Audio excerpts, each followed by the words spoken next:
escondidas. Eu não tenho nem, né? Eu estava vendo a Ana Luísa ministrar e falei, gente, Deus é muito perfeito, né? Porque Deus, quando Ele tem uma mensagem para entregar, Ele faz essa mensagem ter sentido desde sempre, né? Essa semana, quando eu estava orando para enviar o repertório do louvor, eu estava no carro, até indo levar a Isabel na escola, ela falou assim, eu tenho uma música para você colocar no repertório, e a alegria do Senhor foi ela que escolheu, inclusive, que ela sabe todas as músicas do Fernandinho. O sonho da Isabel é conhecer o Fernandinho pessoalmente. Ela sempre fala com a gente assim, papai, você me leva lá na igreja do Fernandinho, porque eu preciso conversar com ele, eu preciso falar com ele. Ela sabe todas as músicas. Aí eu estava orando a respeito do repertório dessa semana e tudo, e Deus começou a ministrar uma palavra no meu coração. Até então eu não sabia que eu ia ministrar hoje, era uma outra pessoa que ia vir ministrar para vocês hoje. Eu fiquei sabendo ontem à noite que eu ia ministrar hoje. E eu tinha sonhado, eu estava ministrando exatamente a palavra que Deus estava ministrando no meu coração, e eu falei, Deus, o Senhor está falando comigo primeiro, né? E aí conversei com a Ana, pedi para ela ministrar dízimos e ofertas, e ela começou realmente a falar muitas coisas daquilo que Deus já estava falando. E é muito bom quando a gente vê o carinho, o zelo que Deus tem com este culto, com vocês, né? Eu quero parabenizar todo mundo que está aqui hoje, porque 99% de vocês não tem carro. 99% de vocês veio aqui debaixo de chuva, chegou aqui debaixo de chuva. 99% de vocês não veio nem de Uber. Vocês vieram de Viação Canela, né? Vieram de ônibus, esses ônibus maravilhosos, cheirosos aqui em Juiz de Fora, sem defeitos, limpos, né? Esses dias eu fui pegar um ônibus para ir trabalhar, eu estava sentado no banco, assim, no banco da frente, alguém deu uma escarrada no vidro, assim, ó. E eu fiquei a viagem inteira de cabeça baixa, porque senão o Raul, não o apóstolo, mas eu ia chamar o Raul ali dentro do ônibus, né? Eu fiquei assim...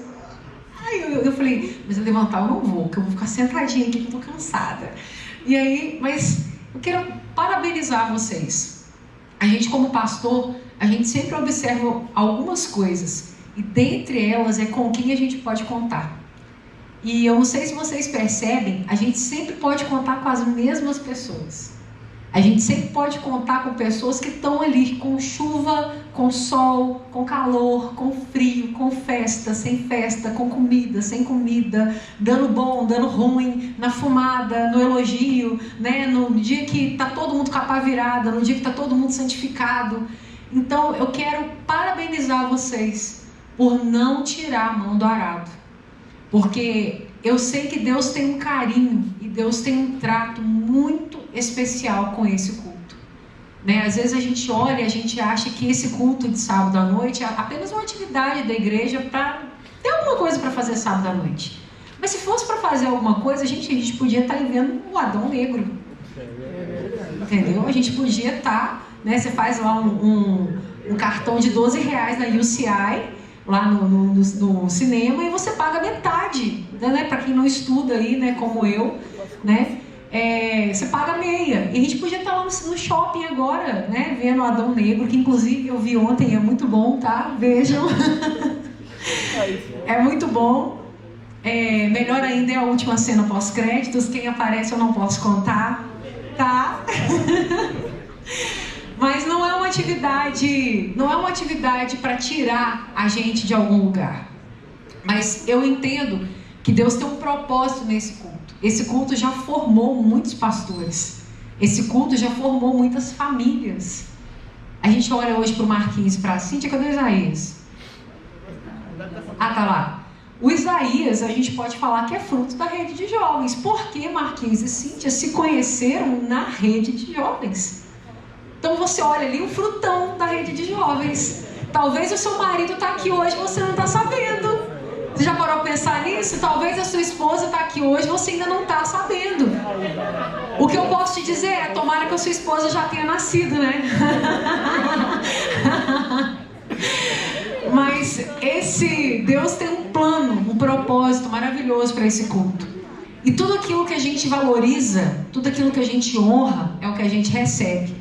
Não sei se você já ouviu isso, mas eu ouvi isso uma vez e eu tomei isso para mim. A unção que eu honro é a unção que eu recebo.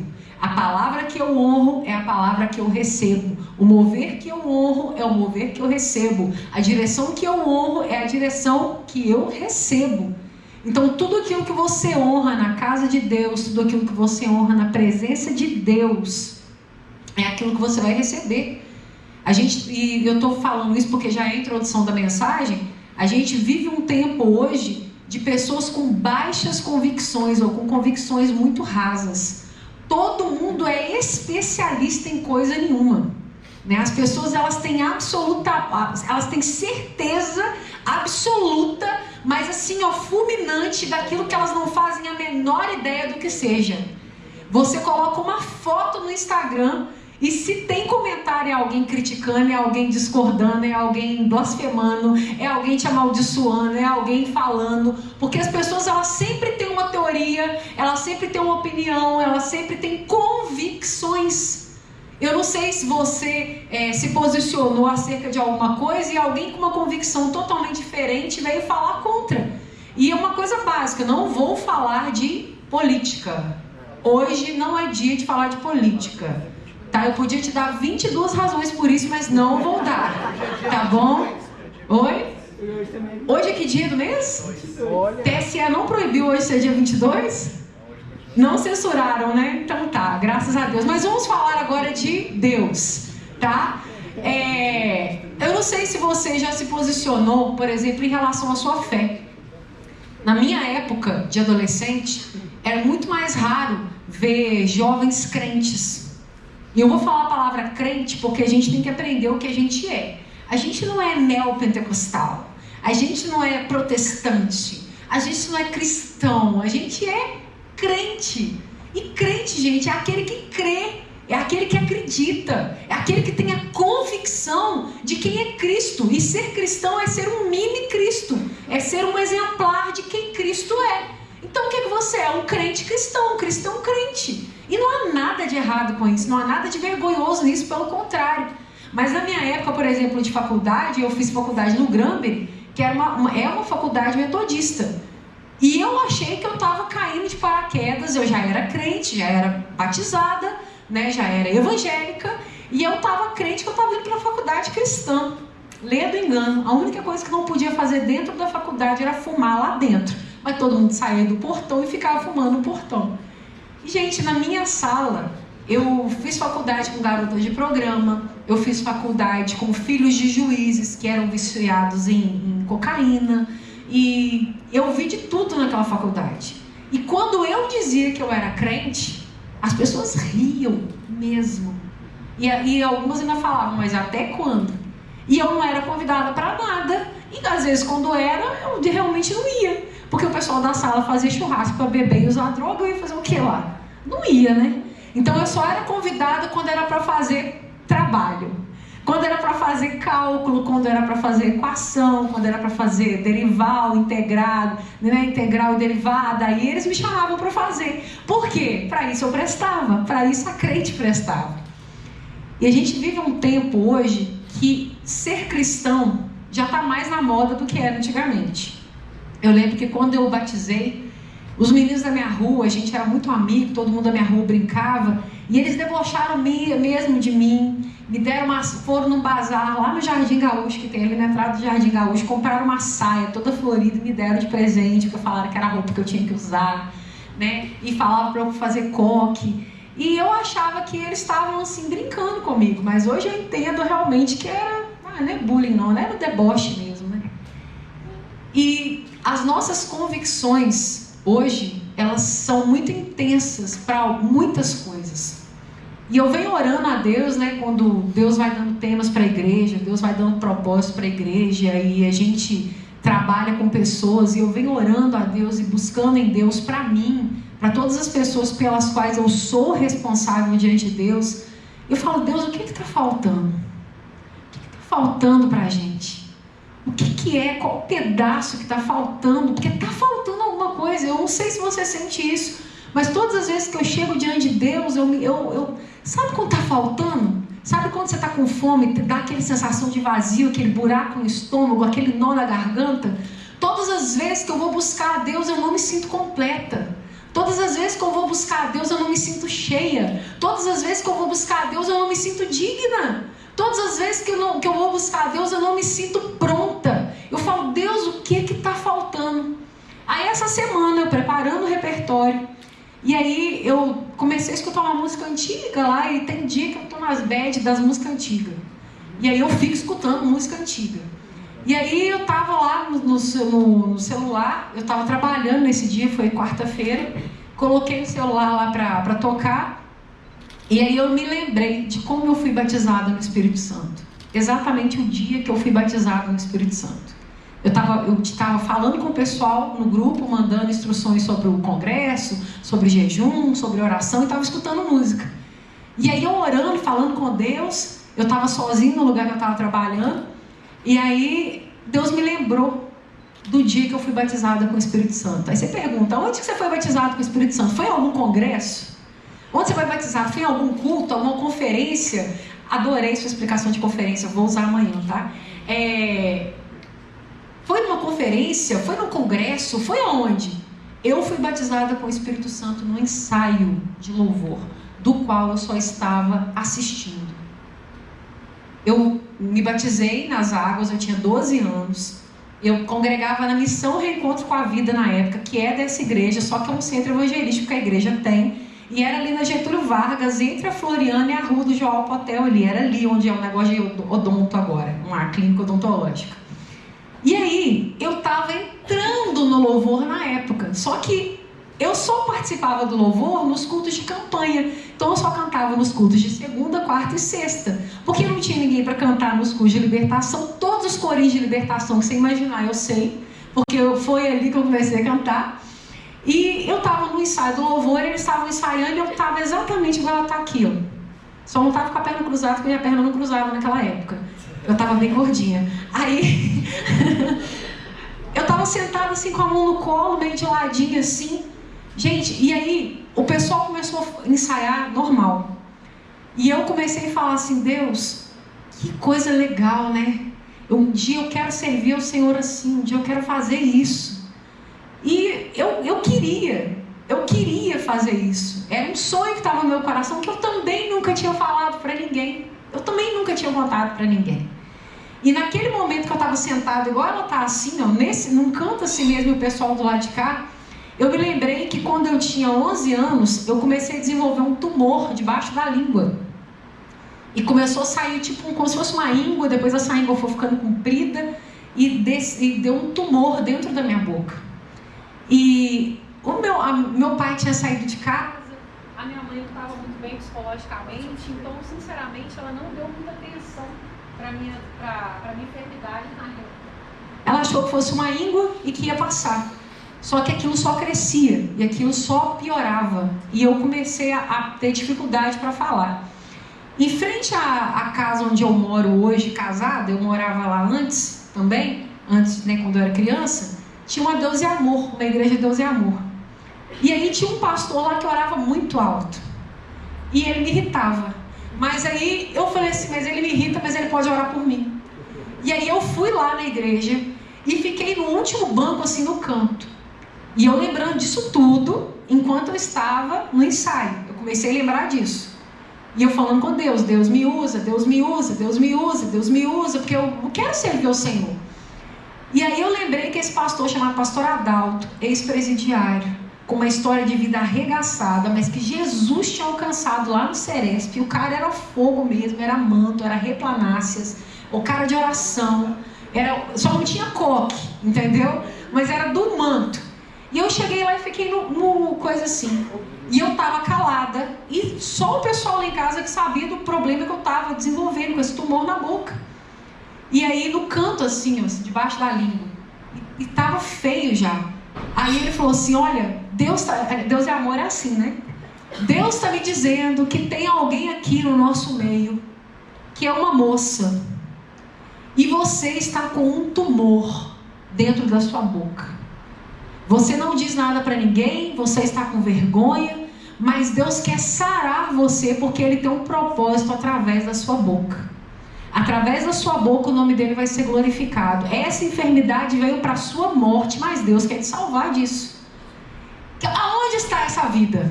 E eu falei assim, Deus, eu tô aqui, mas eu não vou levantar a mão, não. Gente, eu não era crente, eu não gostava nem do pastor. Falou assim, eu queria oração, mas eu queria uma oração discreta, entendeu? Eu não queria uma oração pública.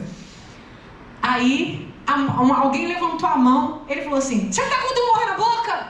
Ela, não. Então por que você levantou a mão? Aí a menina foi, abaixou a mão, eu falei, nossa, que lavada. E aí quando eu levantei a mão mesmo, ele falou assim, mas essa pessoa ainda não levantou a mão. Aí, gente, e ele insistindo, você vai morrer, você vai ser curada, você vai morrer, você vai ser curada. Eu tava com medo de morrer, na verdade. Aí eu fiz assim, ó. Aí ele, é você mesmo, vem aqui. Aí eu fui lá, gente, ele enfiou o dedo assim dentro do óleo. Eu nunca tinha visto homem na minha vida. E falou assim, abre a boca. Onde que ele tinha colocado aquele dedo eu não sabia. Qual era a última vez que ele tinha lavado a mão eu não sabia. Só que eu tava com medo dele, porque ele tinha gritado com a irmã. Aí ele falou assim, abra a sua boca. Eu abri ele, dentro do óleo. Abre a boca, eu abri ele, dentro da minha boca, com o dedão dele. E ungiu, e orou. E eu vou falar pra vocês, eu fui curada. Eu fui curada. Com o dedão que eu não sabia quando que tinha sido lavado, mas eu fui curada.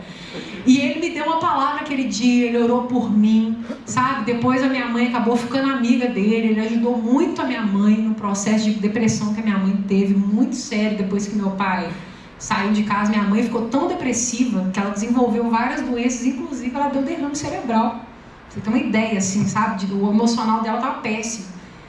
E ele ajudou muito a gente. E aí eu estava sentada no ensaio, assim, nesse dia. E eu falei assim, Deus, o Senhor me curou para quê? Gente, naquele momento, apagou minha visão. Naquele momento, eu comecei a chorar. Essa palavra é chique, né? Copiosamente. Eu comecei a chorar, a chorar, a chorar, a chorar, a chorar. E eu só via no replanáscias, no riplaplácias, no rilililililili. E não sei o que, a hora que eu vi, eu estava deitada no chão. Um dos pastores que estava liderando o louvor, que estava liderando o ensaio, que é o Gilmar, irmão do falecido pastor Luiz Carlos, ele veio e colocou a mão assim no meu ombro e começou a orar, porque ele entendeu o que estava acontecendo. E eu chorei, eu não sei quanto tempo eu fiquei caída ali no chão, eu não sei quanto tempo eu fiquei chorando, eu sei que eu acordei toda babada, toda chorada, toda melada, e eu fui batizada com o Espírito Santo num ensaio que eu só estava assistindo. E essa semana eu estava orando a Deus, eu falei, Deus, o que está faltando? Ele falou para mim, está faltando aquela menina que tinha tanta convicção do que queria, que eu consegui batizar ela no ensaio. E eu quero que você abra a sua Bíblia no livro que eu tenho lido, que Deus tem falado muito comigo, no livro de Daniel, no capítulo 2, no versículo 49. Alguém aqui tem Bíblia de papel e trouxe hoje? Vocês estão perdendo um presente. Eu quero dar um presente para quem tem Bíblia de papel e trouxe. Ninguém? Eu ia pagar o congresso para vocês.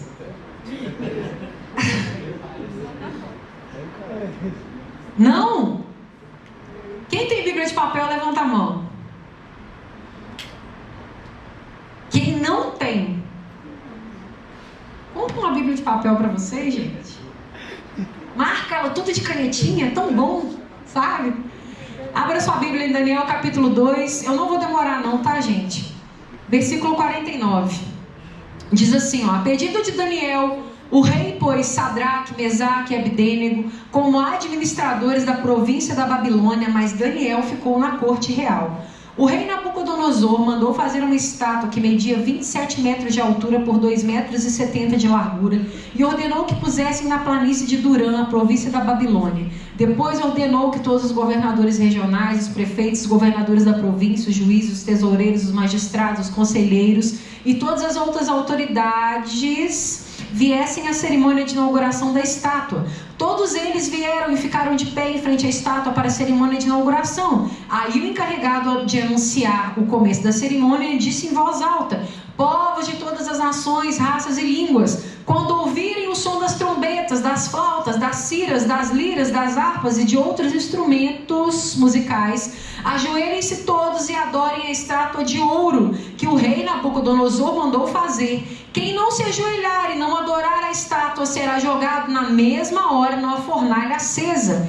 Assim, logo que os instrumentos começaram a tocar, todas as pessoas que estavam ali se ajoelharam e adoraram a estátua de ouro. Foi nessa hora que alguns astrólogos aproveitaram a ocasião para acusar os judeus. Eles disseram ao rei Nabucodonosor que o rei viva para sempre. O Senhor deu a seguinte ordem: quando ouvirem o som dos instrumentos musicais, todos se ajoelharão e adorarão a estátua de ouro. Quem desobedecer a essa ordem será jogado numa fornalha acesa. Ora, o Senhor pôs como administradores da província da Babilônia alguns judeus. Esses judeus, Sadraque, Mesaque e Abdênego, não respeitaram o Senhor, não prestam culto ao Deus do Senhor, nem adoram a estátua de ouro que o Senhor mandou fazer. Ao ouvir isso, Nabucodonosor ficou furioso e mandou chamar Sadraque, Mesaque e Abdênego. Eles foram levados para o lugar onde o rei estava.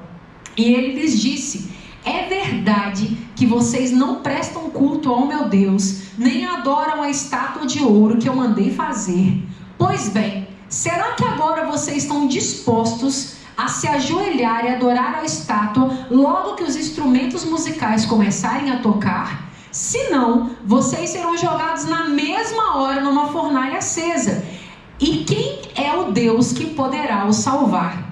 Sadraque, Mesaque e Abdênego responderam assim: ó rei, nós não vamos nos defender, pois se o nosso Deus, a quem adoramos, quiser, Ele poderá nos salvar da fornalha e nos livrar do seu poder, ó rei. E mesmo que o nosso Deus não nos salve, o Senhor pode ficar sabendo que não prestaremos culto ao seu Deus, nem adoraremos a estátua de ouro que o Senhor mandou fazer. Ao ouvir isso, Nabucodonosor ficou furioso com os 3 jovens e vermelho de raiva. Mandou que esquentasse a fornalha 7 vezes mais do que de costume. Depois mandou que seus soldados mais fortes amarrassem Sadraque, Mesaque e Abdênego e os jogassem na fornalha. Os 3 jovens, completamente vestidos com os seus mantos, capas, chapéus e todas as outras roupas, foram amarrados e jogados na fornalha. A ordem do rei tinha sido cumprida e a fornalha estava mais quente do que nunca. Por isso as labaredas mataram os soldados que jogaram os 3 jovens lá dentro.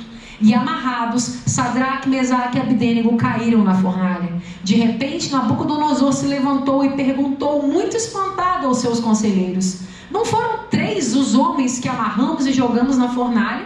Sim, Senhor, responderam eles. Como é então que estou vendo 4 homens andando soltos na fornalha? Perguntou o rei. Eles estão passeando lá dentro, sem sofrerem nada, e o 4º homem parece um anjo.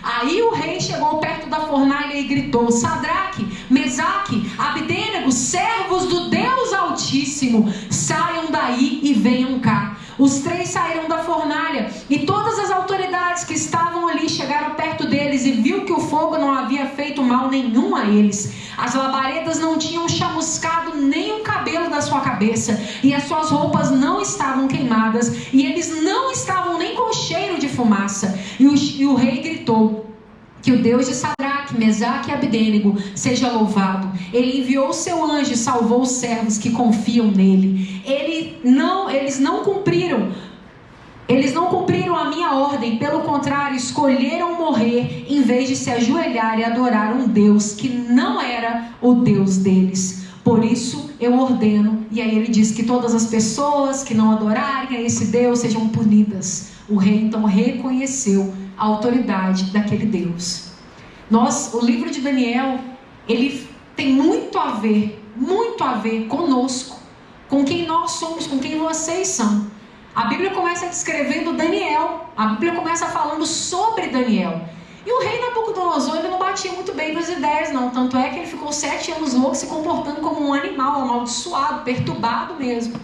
Porque ele tinha acabado de ter uma experiência com Daniel, né, de ver que Deus usava Daniel, que Deus era Deus de Daniel, ele já tinha reconhecido quem era Deus, o mesmo Deus de Daniel. E aí de repente Sadraque, Mesaque e Abdênego, que eram amigos de Daniel, que serviam ao mesmo Deus, são jogados na fornalha. E o rei fala: vamos ver se o Deus de vocês vai salvar vocês. Mas este livro de Daniel nos mostra, como em tantos outros lugares na Bíblia, o que a convicção na vida de um jovem pode fazer, aonde a sua convicção pode te levar. Nós vemos que as nossas convicções nos levam para muitos lugares. A convicção de Sansão levou ele para o colo de Dalila. A convicção de Sansão fez ele ser criado para um propósito e morrendo como um palhaço, aos risos de outras pessoas que viram ele morrer. Aí você pode dizer: não, mas ele matou mais na sua morte do que durante toda a sua vida. Mas ele não cumpriu o propósito de Deus para a vida dele. O propósito de Deus para a vida dele não era matar, era ser um homem de Deus. Não era ser um palhaço, era ser um homem de Deus. As suas convicções podem levar você para o plano de Deus ou para longe desse plano. Vamos falar de um outro jovem, um jovem rico. Ele era convicto. Olha, ele era um bom homem, uma boa pessoa, mas a convicção dele estava em tudo aquilo que ele possuía. E quando Jesus diz para ele: dá tudo que você tem, vende tudo que você tem, dá aos pobres, vem e me siga. E ele falou: mas eu já não sou bom, mas eu já não estou fazendo tudo certinho. E a Bíblia diz que o coração daquele jovem se entristeceu, que a feição dele mudou e que ele então desistiu, porque a convicção dele estava muito mais naquilo que ele tinha, que ele possuía, do que no propósito, no plano de Deus que estava diante dele, o próprio Jesus. Vamos falar de outro jovem, de outras jovens, Marta e Maria. A convicção delas fez com que elas fossem amigas de Jesus. Lázaro, a convicção dele fez com que ele fosse amigo de Jesus, e mesmo morto ele foi ressuscitado. Lázaro, a morte havia tomado, mas a convicção nele, de quem o amigo dele era, ele era íntimo, ele era amigo, Jesus o amava, ele voltou da vida, ele voltou da morte para a vida. A nossa convicção sempre vai nos levar para lugares. A nossa convicção, as nossas convicções sempre vão nos aproximar de pessoas. Nós começamos a ler aqui o texto no capítulo 2, versículo 49, dizendo que Daniel foi promovido. Mas quando Daniel foi promovido, ele também indicou para cargos de promoção, para cargos de governo na província da Babilônia, os 3 amigos dele, Sadraque, Mesaque e Abdênego. E quando a Bíblia começa lá no livro de Daniel a descrever, como que isso tudo começou a acontecer, eu quero só ler para você aqui quem são os jovens que Deus usa. Quem são os jovens que representam o nome de Deus? Quem são os jovens tão cheios de convicção, tão cheios do poder de Deus, tão incendiados pelo Espírito Santo, que Deus quer usar? Quem são esses jovens? O que eles possuem? O que eles são? Capítulo 1, versículo 4 diz assim, todos eles deviam ter boa aparência e não ter nenhum defeito físico. Deviam ser inteligentes, instruídos e ser capazes de servir no palácio. E precisariam aprender a língua e estudar os escritos dos babilônios. O rei mandou também que os jovens israelitas recebessem todos os dias a mesma comida e o mesmo vinho que ele. E aí foi aí que Daniel se recusou, mas que ele entrou no jejum, numa consagração, se separou. Mas olha, quem eram as pessoas que iriam ser promovidas naquele reino? Aí você está falando assim, o reino de Israel é um reino bom? Não, era a Babilônia. Não importa onde você está, não importa se você está morando na Babilônia, se Deus quiser te promover ali, Ele vai te promover. Se Deus quiser te promover em Gerar, Ele vai te promover. Se Deus quiser fazer com que você passe em primeiro lugar em medicina, na UFJF, fazendo um curso da prefeitura, Ele vai fazer. Se Deus quiser te dar a melhor vaga de emprego dessa cidade, Ele vai fazer. Se Deus quiser colocar qualquer coisa na sua mão, Ele vai fazer. Esses jovens estavam na Babilônia, mas eles eram capazes. E não capazes na força do seu próprio braço, mas eles eram jovens que buscavam. Quando a Bíblia diz sobre boa aparência, a Bíblia não está falando sobre beleza só, não. Sabe o que é um jovem de boa aparência? Aparência é aquilo que aparenta, é aquilo que mostra. Eles se mostravam bons. Eles se mostravam gente boa, eles se mostravam agradáveis, eles se mostravam confiáveis. Às vezes a gente vê gente muito bonita, mas que você bate o olho nela e fala assim, Não. E aí está explicado por que às vezes uma menina feia casa com um gato. E por que um menino nem tão bonito casa com uma menina linda. Tem boa aparência? Tem. É lindo? Já não sei. É lindo? Já não sei. Eu posso até perguntar para as meninas aqui, você casaria com o Neymar? Não. Eu também não, porque eu não achei bonito. O Messi já, meu Deus. Eu gosto do nariz, né, gente? Então... Mas eles tinham boa aparência. A Bíblia diz que eles não podiam ter defeitos físicos. Defeitos físicos são limitações. Defeitos físicos são algo que te falta, algo que te quebra, algo que te limita, algo que te para, algo que te marca, algo que fala que você não é capaz. Eles não tinham esses atributos. Eu não vou entrar nesse aqui, porque nós vamos ficar muito tempo com isso. Numa outra oportunidade eu entro nesses detalhes aqui.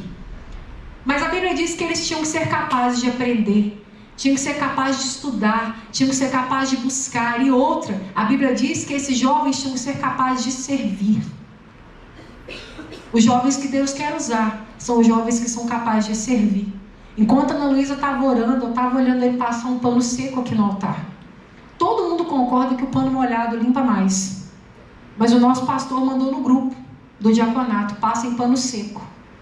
E ele está passando o pano seco e o pano saindo do rodo. E ele segurando o pano para o pano não sair do rodo, porque o pano está até duro de tão seco assim, ó.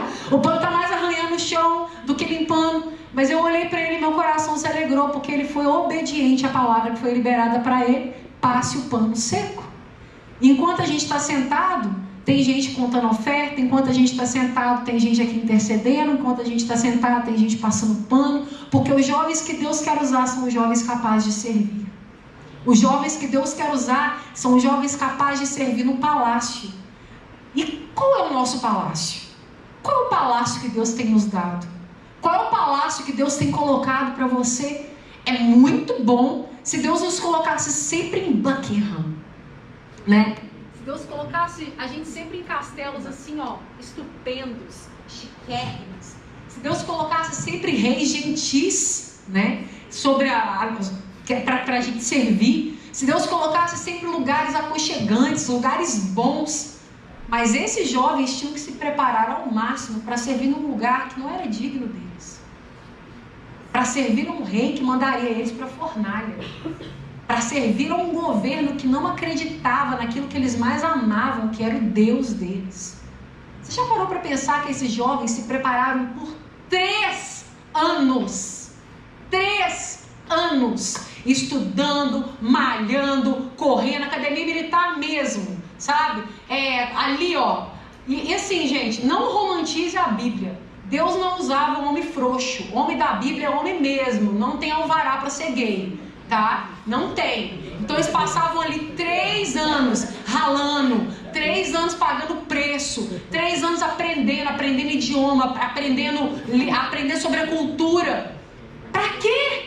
Para servir num palácio que não era digno deles, para servir um rei que não era digno deles, para servir um rei doido, um rei bipolar, que ora estava ok, ora chamava Daniel para interpretar um sonho, ora falava que Deus não prestava, ora mandava os caras que ele mesmo treinou, que ele mesmo investiu, que ele mesmo sustentou para a fornalha.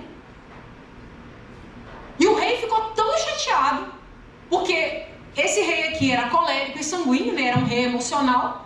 Nabucodonosor ficou tão chateado que ele mandou acender a fornalha 7 vezes mais. Esse termo 7 vezes mais, o 7 é o número perfeito, então é como se fosse colocar a fornalha no seu grau de aquecimento maior. A Bíblia diz que a fornalha estava tão quente, mas tão quente, que os soldados que foram levar Sadraque, Mesaque e Abedênego morreram chamuscados pelo calor. Morreram chamuscados pela chama. Gente, fogo é uma coisa que não se brinca. E esses rapazes se prepararam para algo, para um palácio que não é um palácio cheio de Deus. Muitas vezes você está hoje numa família que você olha e fala, essa família é Babilônia. Você está hoje numa escola, numa faculdade, que você olha e fala, essa escola é Babilônia. Essa faculdade é Babilônia. Esse emprego é Babilônia. Não tem Deus aqui.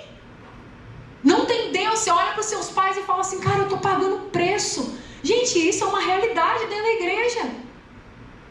Filho de peixe não é peixinho e pai de peixe não é peixão. Às vezes você está aqui batizado, às vezes você está aqui ainda no processo de libertação, às vezes você está aqui ainda, todo mundo está em libertação, tá? Liberta disso também. Às vezes você está aqui pagando preço e você olha para dentro da sua casa, seu irmão, sua irmã, seu pai, sua mãe, seus tios, seus primos, seus avós, todos perdidos. E você olha e fala assim, mas eu sou o único que serve a Deus. Sim. Você olha dentro do seu trabalho e fala, Deus, eu só pedi para o Senhor um trabalho bom, olha onde o Senhor me coloca. Olha onde o Senhor me coloca, aqui só tem gente adúltera, aqui só tem gente que rouba, aqui só tem gente que mente, aqui só tem gente que engana, aqui só tem gente que defrauda. Às vezes você olha para a sua faculdade e fala, meu Deus, esse aqui é maconheiro, meu Deus, esse aqui é pornográfico, meu Deus, esse aqui é pedófilo, meu Deus, esse aqui cheira, meu Deus, esse aqui come com farinha, meu Deus, essa aqui dá para todo mundo, meu Deus, esse aqui não sei o que ele faz. E você está lá perdido no meio disso tudo. Eu estou falando mentira? Não. Eu lembro que no encontro com Deus de mulheres, que foi lá o penúltimo encontro de mulheres, que foi num sítio da Resgatando Vidas, que tinha uma lagoa, as meninas vão lembrar. Eu estava conversando com uma adolescente que estava trabalhando, estava na equipe de trabalho. E a gente tomando banho lá, aquela coisa toda, e ela conversando, ela falando sobre a escola dela. E ela falando pra mim que tem um rapaz na sala dela que tem 17 anos. Que desde os 16 anos, ele faz programa com homens velhos. E que tem 2 clientes dele, que vêm do Rio de Janeiro, um vem do Rio, outro vem de outro lugar, para ficar com ele. E esses caras levam eles para algum lugar, dá ele celular, dá ele roupa. É o sugar daddy do menino, entendeu? Sugar granddad, né? Porque é velho mesmo. E o negócio assim, e ela me contando aquilo, e eu comecei a sentir um nojo daquela conversa, porque eu falei, gente, é um menino de 17 anos, fazendo programa para ganhar as coisas, de velhos que vêm abusar, pedófilos, olha que nojo. E ela falou assim, mas isso é o de menos. Tem as meninas na minha sala que falam para a mãe que vão para um lugar e vão para outra. Tem uma menina na minha sala que faz programa também, que dança, não sei o que, ela já tem 18. E a mãe dela acha que ela trabalha de babá. Eu vou te contar o neném que ela toma conta. Ela contando assim. Eu falando, gente, e ela estava lá no meio disso tudo. Essa moça estava lá no meio dessa sala toda. E eu falando, Deus, olha o mundo que a gente está vivendo. Eu não sei se você tem essa questão lá na sua casa. Você olha para o seu pai, às vezes com dificuldade de caráter, com dificuldade de fidelidade, com dificuldade para amar, com dificuldade para demonstrar amor, com dificuldade para ser manso, com dificuldade para ser homem, com dificuldade para ser pai, às vezes com dificuldade lá com cigarro, com bebida, com jogo, com dívida, com dinheiro, sabe? Às vezes você não tem uma proximidade com seu pai, às vezes você olha para sua mãe, aquela mulher lá, né, triste, depressiva, você sente mais pena dela do que amor. E você olha para essa bagunça que é a sua casa, para essa bagunça que é a sua família, e isso não é incomum, isso é comum no nosso meio. E você fala, Deus, o que eu estou fazendo aqui? E toda essa Babilônia começa a contaminar você. Porque o que Deus espera é que você se prepare. O que Deus espera é que você se encha de fogo, se encha de graça, se encha do Espírito dele e se coloque pronto para os lugares que ele tem te colocado. A sua casa nesse momento pode não te merecer, mas é o palácio que Deus te colocou. A sua família hoje pode não te honrar, pode duvidar do Deus que você serve. A sua família hoje pode rir do Deus que você serve. A sua família hoje pode te criticar, pode te abandonar, pode te colocar à prova, pode exigir muito mais de você do que você está conseguindo entregar. Mas é o palácio que Deus colocou para você servir. É o palácio que Deus colocou para que você esteja pronto para servir. Os reis que Deus coloca sobre as nossas vidas nem sempre são bons reis. Mas a Bíblia diz lá em Eclesiastes 6, se eu não me engano, diz assim, ó, levantando-se contra ti a indignação do governador ou do rei, dependendo da tradução, não deixes o teu lugar, porque o ânimo sereno acalma grandes ofensas. O que a Bíblia diz? Quando se levantar contra você alguma autoridade, quando alguma autoridade sobre a sua vida se opuser a você, fica na sua. Porque quando você ficar na sua, essa ofensa vai ser acalmada. Para de dar show, para de dar piti, para de fugir, para de se rebelar, para de desistir, para de largar a corda, para de tirar a mão do arado, para de voltar, porque a nossa geração, as nossas convicções estão nos levando para a desistência.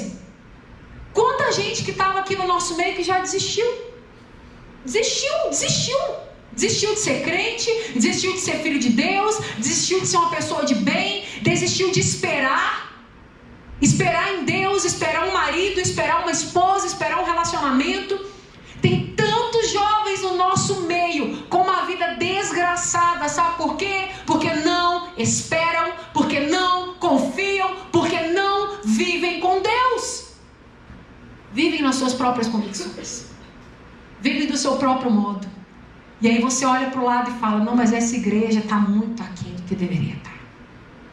Esses pastores estão muito aquém do que deveria estar. Esse líder de célula está muito aquém do que deveria estar. Bom mesmo é ser filho de fulano e de Beltrano.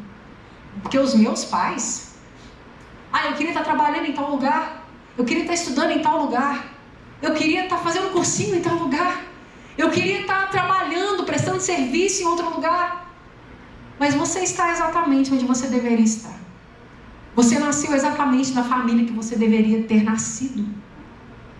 Os descendentes de Raabe foram descendentes de uma prostituta. Mas os descendentes de Raabe geraram toda a descendência do Senhor Jesus. Eles podiam até ter sido lembrados como descendentes de Raabe, mas eles também foram ascendentes do Senhor Jesus. Você está no lugar que você deve estar. Não importa quem se levante contra você. Não importa quem se levante contra você. Se você está enfrentando batalhas por causa do seu posicionamento, continua nele. Se você é um jovem que está aqui, que decidiu pagar o preço, decidiu esperar, decidiu orar, decidiu buscar a Deus, continua pagando esse preço. Para de se deixar levar pela pressão do tempo, para de se deixar levar pelas pressões das pessoas que falam, nossa, mas você já tem tantos anos, por que você não namora? Não namoro porque não chegou o tempo de Deus para minha vida ainda. Semana passada eu estava lá em Perdões, nós fomos lá com o Sérgio, eu e o Sérgio nós fomos lá, e aí nos colocaram para uma rodada de perguntas e respostas. E aí uma menina falou assim, quando que eu acho que eu estou pronta para namorar? Eu falei, quantos anos você tem? Ela, 12. Eu comecei a rir, sério. Eu falei, o quê? Querida, na sua idade eu brincava de Barbie.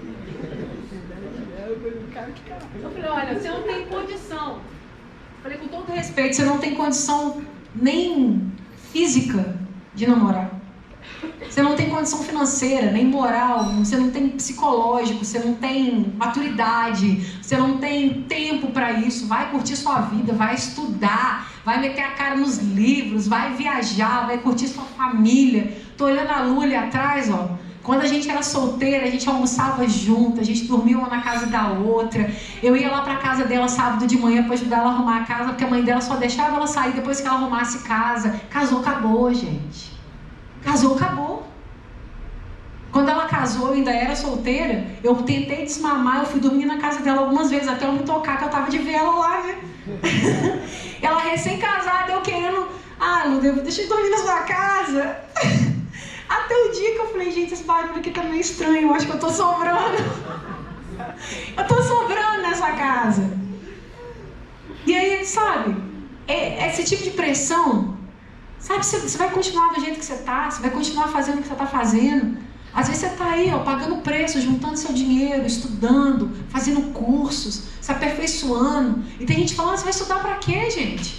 Vai meter a cara no trabalho, vai trabalhar, vai ganhar dinheiro. Não, e Deus falou para você, vai estudar, então vai estudar. Esse tempo que vocês estão vivendo aqui nunca mais volta, nunca mais. Uma coisa muito real que a Ana Luísa falou. A gente fica falando, Deus, deixa eu fazer 18 anos. Deus, deixa eu fazer 18 anos. E a gente faz 18 anos e é só ladeira abaixo. A ladeira começa a descer nos 18, gente. Eu estou no 38. Eu falo para vocês que eu já estou na ladeira negativa. Eu já estou abaixo do nível do mar. Entendeu? E eu olho e falo, que saudade que eu tenho de quando eu tinha 18 anos. De quando eu ria e minha testa continuava lisa assim, ó. Que agora só o Botox e Jesus é que salva. E a gente fica querendo apressar o tempo. E Deus está falando para você, se prepare para o tempo que você está vivendo agora. Se prepare para o palácio que você está agora. Se prepare para a vida que você tem agora. A Bíblia diz que Deus honrou Daniel. Deus honrou Sadraque. Deus honrou Mesaque. Deus honrou Abednego. Mas olha quantas lutas eles passaram. Aí você olha e fala, e as pessoas chegam perto de você e colocam suas convicções à prova, a sua fé à prova, e eles não negaram, eles falaram, olha, rei, a gente não vai se defender não. Nós não vamos nos defender, eu não vou dar desculpas para minha fé, eu não vou dar desculpas para aquilo que eu acredito, eu não vou dar desculpas para aquilo, eu não vou pedir desculpa por acreditar em Deus. Nós acreditamos sim em Deus, e nós não vamos nos curvar diante do seu Deus. Vai tocar instrumento? Vai tocar a música da Anitta, do Wesley Safadão? Vai. E a gente vai continuar o quê? Durinho, sem balançar o pé. Vai ter convite para você cair na gandaia? Vai. Vai ter nudes lá no seu celular, se você for trouxa? Vai. Vai ter gente te chamando para ficar, para sair? Vai. Vai ter foto de mulher pelada no seu celular que seus amigos vão te enviar para te testar? Vai. O que você vai fazer? Não vai se curvar. Vai continuar crendo. Ah, mas e se eu for abandonado? Isso é fornalha? Ah, mas e se eu for caluniado? Isso é fornalha. Ah, mas e se rirem de mim? Isso é fornalha. Ah, mas e se ninguém mais me quiser? Isso é, fornalha. Deus nos manda para muitas fornalhas. Muitas. Só que se você está se queimando, se você está se ferindo, eu quero te dizer uma coisa. Está faltando fogo na sua vida. Porque esses jovens eram tão incendiados por Deus que pouco bastava, pouco importava o fogo que eles fossem jogados, eles já pegavam fogo. Eles já estavam incendiados. Eles já estavam cheios do fogo de Deus. Eles já estavam cheios da glória, cheios do fogo de Deus. Quando eles não quiseram se prostrar, quando eles não quiseram se submeter, quando eles não quiseram negociar a vida deles com Deus, e eles foram lançados na fornalha, Deus os livrou lá na fornalha. Deus não vai te livrar da tentação, Deus vai te livrar na tentação. Deus não vai te livrar da fornalha, Deus vai te livrar na fornalha. Deus não vai te livrar de uma família difícil, mas Deus vai te ensinar dentro dessa família difícil. Deus não vai te livrar de uma escola que te colocar num lugar que só tem anjo. Mas Deus vai te ensinar a ser crente lá no meio daquele monte de capeta. Lá no meio daquele monte de gente pornográfico. Lá no meio daquele monte de punheteiro masturbador. Ah, mas eu tenho dificuldade com isso. Essa é a sua fornalha. Ah, mas eu tenho dificuldade de ver um menino não querer beijar ele. Essa é a sua fornalha. Ah, mas eu tenho dificuldade de dizer não. Essa é a sua fornalha. Só que só vai vencer a fornalha quem estiver incendiado por Deus. Se você chega diante de Deus e acha que não te falta mais nada, se você chega diante de Deus e acha que você está completo, está zero bala, está prontinho, você está errado. Você está errado. A vida do crente tem que ter um buraco. A vida do crente tem que ter uma peça faltando, porque isso aí é sede, é dependência. É você chegar perto de Deus e falar: Deus, eu não vou sair daqui. Aí fazer igual Jacó, lutou até com o anjo, caiu na mão com o anjo e falou: eu não vou sair daqui enquanto o Senhor não me abençoar. Eu não vou sair daqui enquanto eu não for cheio de Deus. E eu quero fazer uma pergunta muito sincera para vocês, já caminhando para o final. Para que vocês vêm à igreja? Para que vocês vão para a célula? Para que vocês vêm para o culto? Para que vocês enfrentaram chuva para vir para essa rede? Se não for para ser incendiado? Para que vocês vão vir amanhã aqui 8 horas da manhã no domingo? Loucura! Para que vocês vão estar aqui amanhã 6 horas da tarde? Para que vocês vão estar aqui sábado que vem, na hora da final da Libertadores, no Congresso, Flamengo e Atlético Paranaense jogando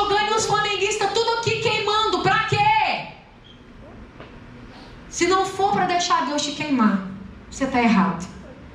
Se não for para deixar Deus incendiar a sua vida, você está errado. Se não for para deixar Deus transformar, você está errado. Está errado. E é isso, tem que faltar algo aqui. Tem que ter sede, tem que ter desejo. Olha, a Bíblia diz, e o livro de Daniel traz esse texto aqui. E diz assim, ó, pois ele é o Deus... Não, não é esse aqui não. Esse aqui,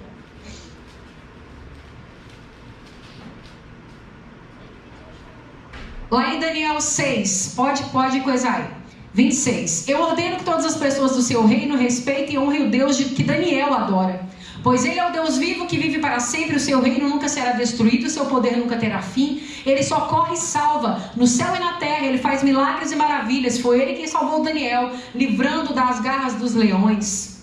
Todas as vezes que nós somos colocados à prova e nós vencemos essa prova, que nós somos colocados na fornalha e vencemos a fornalha, o nome de Deus é glorificado.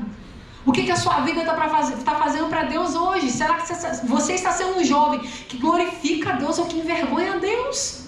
Talvez você está chegando na presença de Deus por esses dias. Seja bem-vindo à maior batalha da sua vida. Aqui, a vida com Deus é o seguinte: quem não mata um leão por dia está vivendo errado. E se você não mata um leão hoje, amanhã são 2. E se não mata 2 amanhã, depois de amanhã são 3. E os leões só procriam, só multiplicam. Você tem que matar um leão por dia.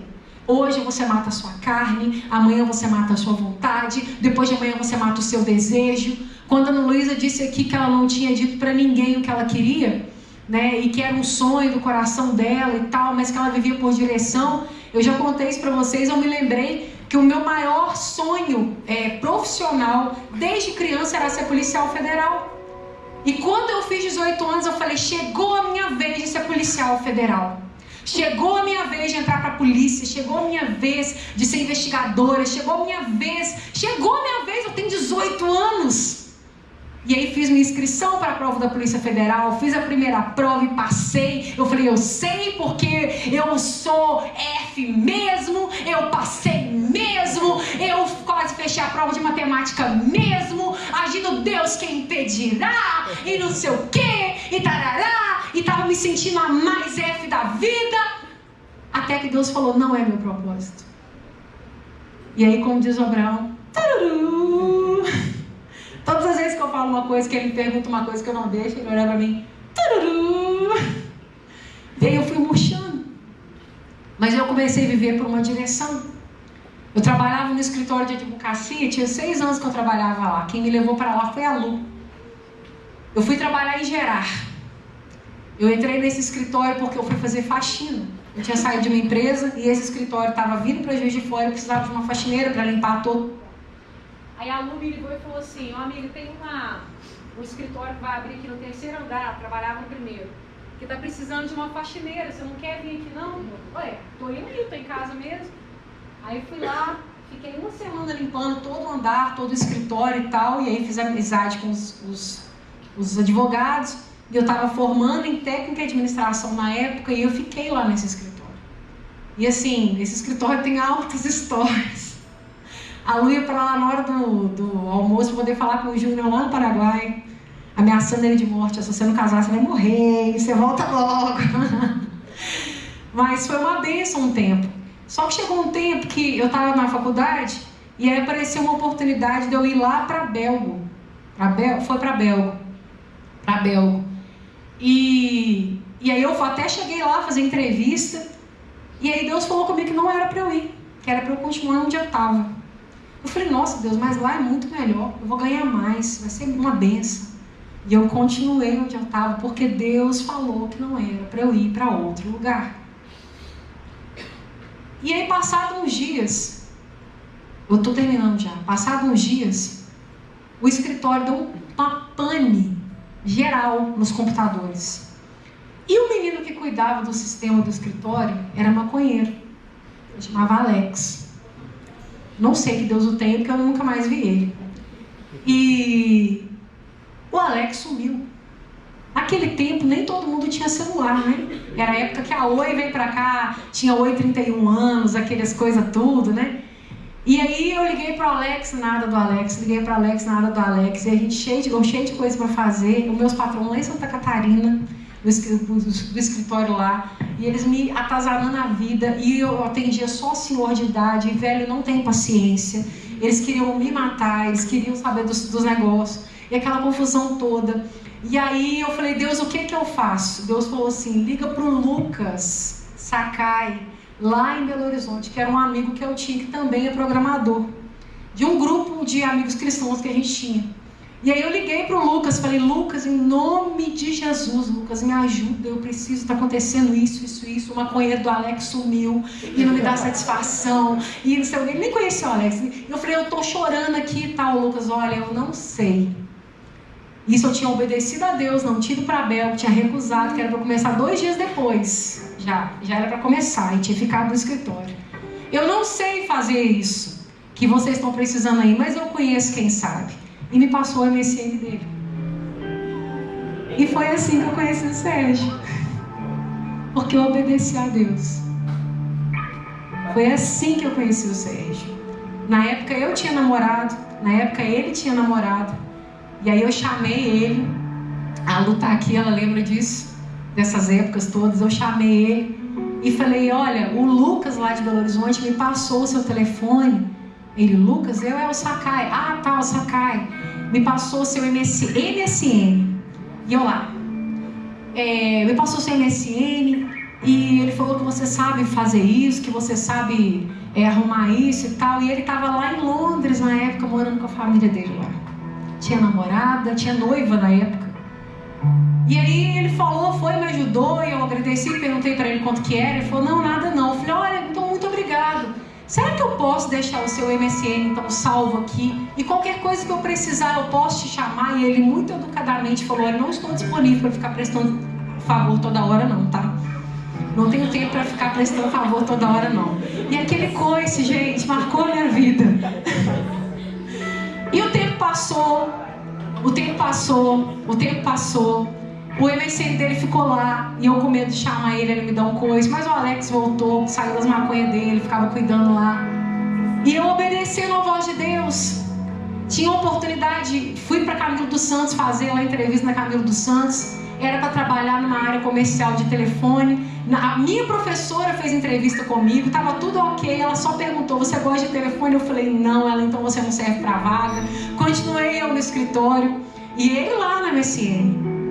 Até que um dia eu fui para o reencontro, e lá no reencontro Deus me disse que o relacionamento que eu estava era um relacionamento abusivo. Era um relacionamento onde eu estava sendo negligenciada, que o propósito dele não estava naquele relacionamento. Nunca esteve. Mas que eu queria provar para todo mundo que eu estava certa. E que o meu orgulho estava me levando para a destruição. E aí quando eu voltei do reencontro, no primeiro reencontro que a igreja fez, a Thelma trabalhou nesse reencontro. Você lembra disso? Lá na Manaim, que você veio de Porto Alegre, trabalhou para todo mundo sozinha naquele reencontro. Olha, gente, todo mundo aqui hoje. E eu voltei do reencontro e terminei com o rapaz. E a minha vida virou um inferno. Mas porque eu estava obedecendo a Deus. Porque eu estava obedecendo a voz de Deus. O nome mais lindo que eu fui chamado foi de puta. O nome mais lindo que eu fui chamado foi de prostituta. A coisa mais linda que disseram a meu respeito é que eu era uma vadia. Mas eu estava obedecendo a voz de Deus. E quem dizia isso para mim eram as pessoas desse palácio. Não eram as pessoas de outro palácio. Quem falava mal de mim eram as pessoas que estavam ao meu redor. Quantas vezes eu vi Lu batendo boca com os outros aqui na igreja porque estava falando mal de mim? Quantas vezes eu vi pessoas me defendendo aqui, a Lu recém-casada com o Júnior, e eu passei uma semana escondida na casa dela porque o rapaz que eu tinha terminado queria me matar e me ameaçou de morte. Ela recém-casada, ela e o Júnior, me receberam uma semana na casa deles. Mas eu estava obedecendo a voz de Deus, continuando a servir a Deus nesse palácio. Porque era aqui que Deus tinha me colocado. E o tempo passou e eu já tinha terminado. Um dia, nós formamos na escola de líderes. Eu tirei uma foto bonitinha comendo sushi. Lá onde o CD trabalhava, lá na ladeira de Chão do Leonel, antigamente tinha uns carinhos. Nós fomos tudo pra lá. E eu tirei uma foto, troquei a foto do meu MSN. Aí o grosso do Sérgio me chama.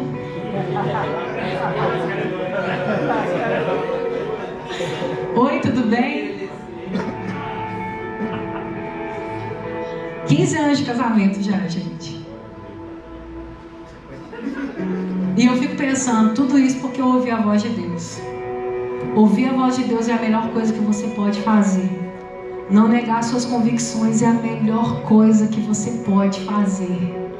Entender que Deus nos dá livramentos é a melhor coisa que você pode fazer. Às vezes você está lá no meio da fornalha queimando, você está lá no meio da fornalha pegando fogo, você está lá no meio da fornalha e as pessoas do lado de fora estão, taca mais fogo, aumenta a fornalha, taca mais fogo. Mas o quarto homem vem e você pode passear no meio dessa fornalha. O quarto homem vem e você pode ter paz no meio da fornalha. O quarto homem vem e nada te acontece no meio da fornalha. O quarto homem vem e a sua roupa não pega fogo, o seu cabelo não pega fogo, a sua fé não queima, o seu coração não é dilacerado, você não muda. O fogo da provação não pode te mudar. O fogo da provação vem para te aprovar, para te promover. Porque a Bíblia diz que quando Sadraque, Mesaque e Abednego saíram da fornalha, eles foram promovidos. E o rei reconheceu que Deus era com eles. Aquele mesmo rei que eles tinham se preparado, que eles tinham estudado, que eles tinham se dedicado, que havia ficado doido, que havia jogado eles na fornalha, porque era um rei estável, depois faz bobeira de novo, depois fica louco, depois sai da loucura. Esse mesmo rei chama eles no fogo. Não se preocupe se você está no meio do fogo queimando. O quarto homem não vai deixar que nada te aconteça. Deus está chamando uma igreja com coração íntegro. Eu sou muito feliz de fazer parte dessa igreja. Muito. Aqui é minha casa. Aqui é minha família. Aqui é minha raiz. Aqui são as pessoas que eu mais amo na vida. Tanto quanto a minha família. Tanto quanto a minha família. Não é porque ela está ali não, mas a minha irmã morre de ciúme da Lu. Porque ela diz que eu amo mais a Lu do que ela. Na verdade eu amo tanto a Lu do que como a minha irmã. Eu olho para a Gabriela, para a Larissa. Eu tenho um amor por elas que eu tenho pela minha sobrinha Esther, pelo meu sobrinho Miguel. Porque são pessoas da minha família, são pessoas que estão aqui. Sempre foi perfeito? Não. Foi. Não é. Mas Deus me chamou para estar aqui. A minha convicção não pode mudar. Quando eu olho para essa igreja de gente tão simples, de irmãs leoninas, sabe, de irmãs etelvinas, quem teve o prazer de conhecer minha etelvina, oh, que saudade dela. Quando eu olho para a igreja, sabe, que tem o irmão Maurício, irmão da Tchutchu, que está sempre sentado no mesmo lugar, que manda mensagem. Um dia desse ele mandou um áudio orando por mim. Eu falei, Deus, ele lembrou de mim e me mandou um áudio orando por mim. Esse povo tão simples, esse povo é o povo que a gente faz parte. E Deus não nos chamou para incendiar. Deus nos chamou para viver queimando por Ele. Deus tem um amor por essa casa. Deus tem um amor por essa igreja. E você faz parte disso. Sabe, se você está olhando ao redor e você só vê Babilônia, se posicione como Daniel. Se posicione como Sadraque, como Mesaque, como Abednego. Se você está olhando para o seu redor e está vendo só caos e destruição, se posicione como um pequeno Cristo, como um cristão nesse lugar. Nós estamos à véspera de uma conferência. O tema da conferência é Vá Além. Deus quer te tirar do centrão. Sejais vós sim, sim, não, não. Sejais vós quentes ou frios. Deus quer te tirar do centro. Deus quer te tirar da zona de conforto. Deus quer te tirar do lugar de neutralidade. Se tudo isso que está acontecendo no Brasil não te diz nada, eu quero te dizer, comece a prestar atenção. Deus anulou tudo aquilo que era neutro. Deus anulou tudo aquilo que não estava posicionado. Deus anulou tudo aquilo que era centro. E Deus disse, você faz a sua escolha. Ok, mas saia do centro. Você tem o direito de fazer a sua escolha. Para a direita, para a esquerda, para cima, para baixo, eu não sei, vamos dizer assim. Mas saia do centro. E é isso que Deus está dizendo para a igreja. A igreja está indo para a rua, a igreja está orando, a igreja está jejuando, a igreja está consagrando, porque é um chamado de Deus a gente sair de onde a gente está. Eu quero que você seja batizado pelo Espírito Santo, mas muito mais que eu querer, você tem que desejar isso. Eu não sei quantas pessoas que estão aqui hoje não são batizadas com o Espírito Santo.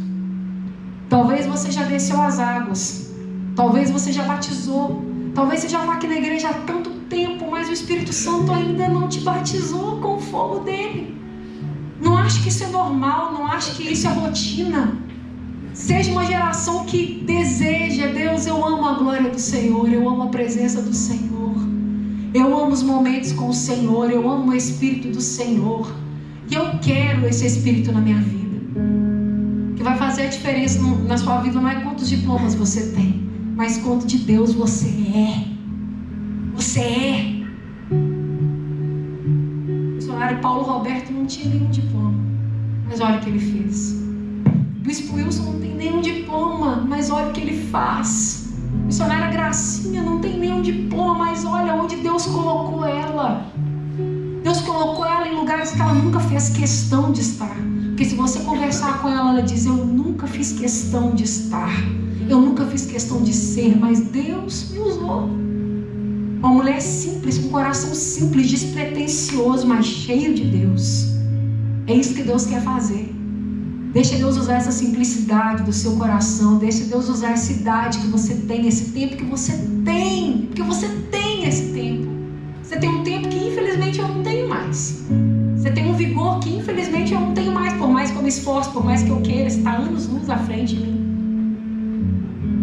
À frente de muita gente.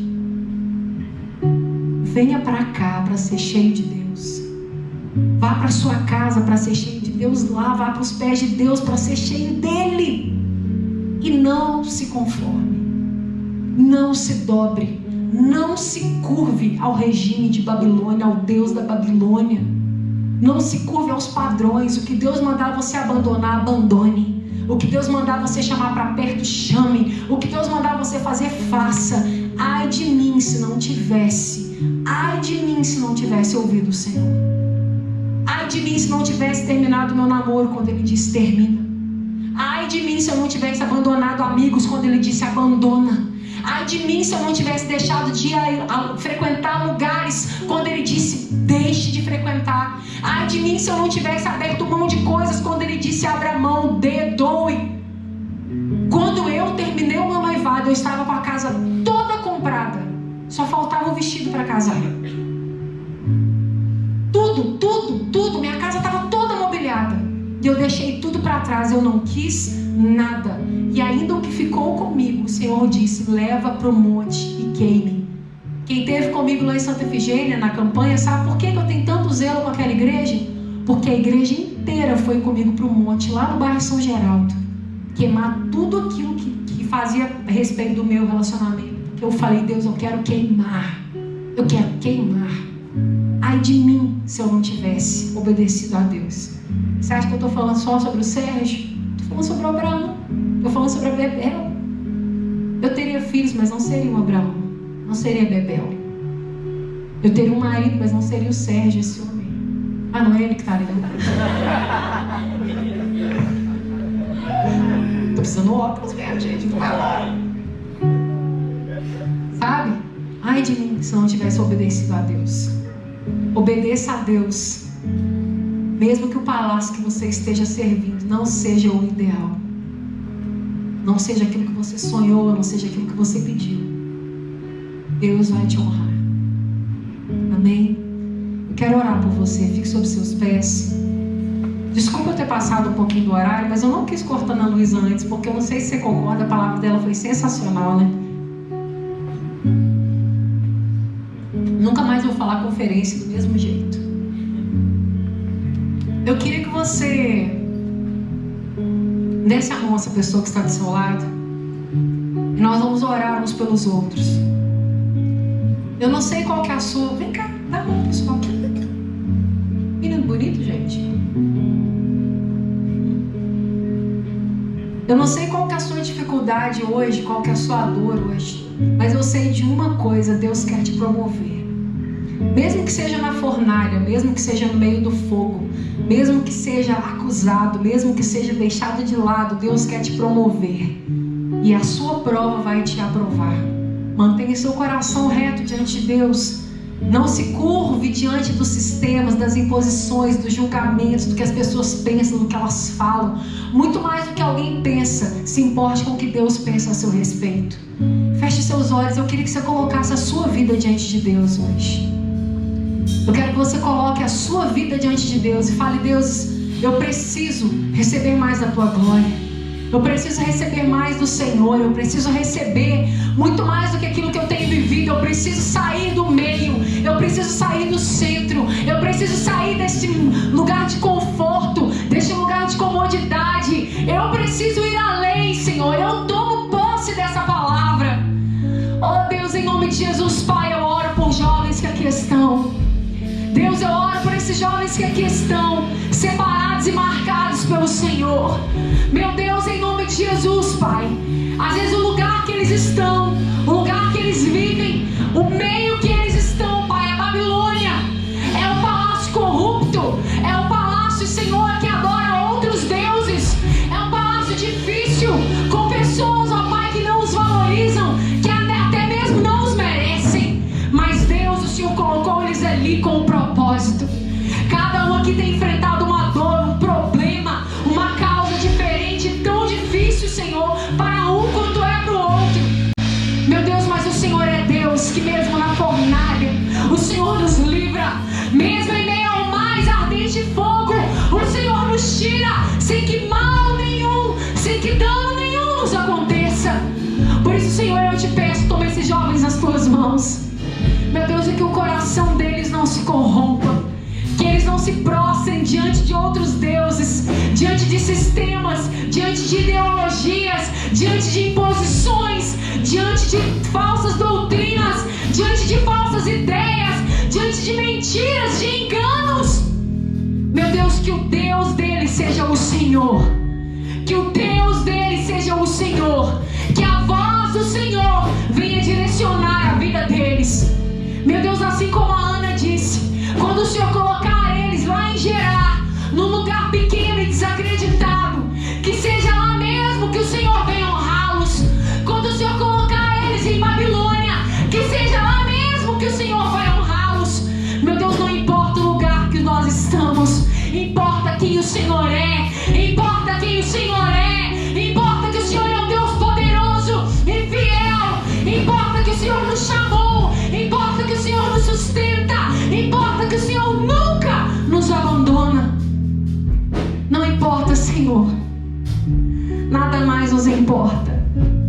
Nós amamos a glória do Senhor, ó Pai. Apresente suas mãos a Ele. E agora você vai pedir a Deus: Deus, nos próximos dias, Senhor, me dê experiências contigo.